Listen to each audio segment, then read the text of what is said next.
Les petits détails des plus grands films, bienvenue dans Aviez-vous remarqué?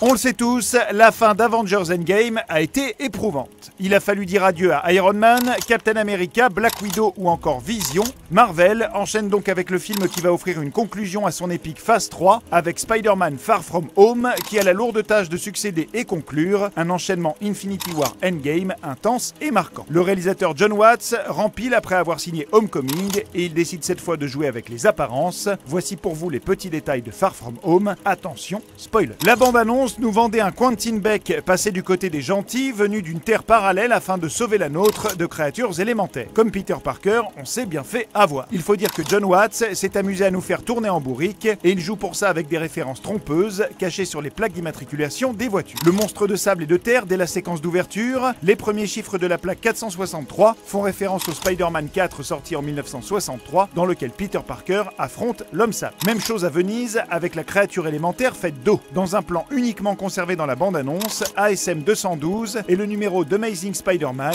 dans lequel le Mont en l'air se retrouve face à Hydro-Man. L'entité de feu et de fer à Prague, la plaque de la voiture de Nick Fury mentionne le tome du comic où Spidey se retrouve face à Molten Man, un vilain à la peau recouverte d'une sorte de métal liquide doré. À Londres, Jon Watts ne manque pas d'air et place un TASM 143 qui correspond aux The Amazing Spider-Man 143 où Peter affronte Cyclope. Et même quand on croit que le réalisateur joue franc jeu, c'est pour finalement mieux nous tromper. À Berlin, la plaque fait ainsi référence au Marvel Team Up 83 où Peter Parker fait équipe avec Nick Fury. Dans Far From Home, c'est une nouvelle manipulation de Mysterio. Il faudra attendre la scène post-générique pour voir Jon Watts devenir enfin honnête. On apprend ainsi que Maria Hill et Nick Fury sont en réalité des Skrulls. L'indice nous était donné juste avant, puisque la voiture qu'ils conduisent est immatriculée HNM 62011, ce qui correspond au 6e tome sorti en 2011 de Hawkeye et Mockingbird, dans lequel Nick Fury est justement remplacé par un Skrull. Avec toutes ces mentions au comic book, il fallait bien célébrer leurs auteurs. Pas de caméo de Stan Lee, décédé avant de pouvoir tourner une scène, mais on peut remarquer d'autres références. L'hôtel dans lequel séjournent les adolescents à Venise s'appelle le De Matteis, en référence à John Mark de Matteis, et à leur départ, on peut remarquer les noms à l'italienne de Brian Michael Bendis,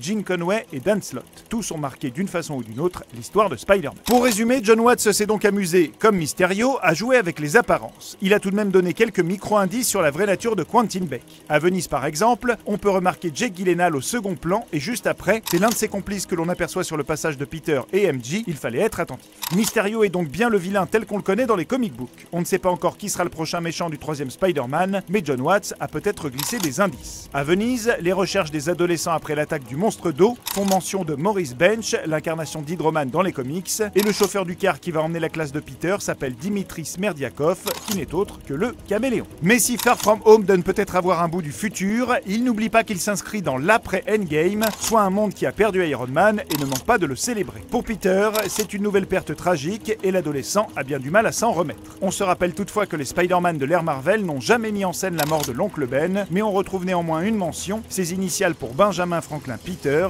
BFP, ornant la valise de Peter. L'idée d'héritage et de filiation se situe donc du côté de Tony Stark. Peter hérite du programme Edith et des équipements d'Iron Man. Dans l'avion qui le conduit à Londres, on le voit manipuler un gant holographique de la même façon que Tony dans le premier film. Happy ne manquera pas de relever la comparaison en mettant Back in Black d'ACDC et pas Led Zeppelin comme l'indique Peter, titre également entendu dans Iron Man. Et puisqu'il est question de musique, on peut également mentionner que le morceau entendu durant la séquence où Peter lègue les lunettes à Quentin Beck est une chanson de The Jam, Town Called Malice. Un morceau qu'on a pu entendre dans un film culte de vacances européennes, National Lampoon's European Vacation ou Bonjour les vacances numéro 2, mais aussi dans Billy Elliot, dont l'adaptation théâtrale a permis de remarquer un jeune acteur nommé Tom Holland. La boucle est bouclée. Le réalisateur Jon Watts n'oublie pas que si son film s'inscrit dans un univers partagé, il appartient également à une mythologie multimédia. Le réalisateur joue ainsi avec les supports, voire les précédentes incarnations du personnage. MJ porte un hoodie avec un tigre, référence au surnom qu'elle donne à Peter dans les comic books, et à la fin du second Spider-Man de Sam Raimi.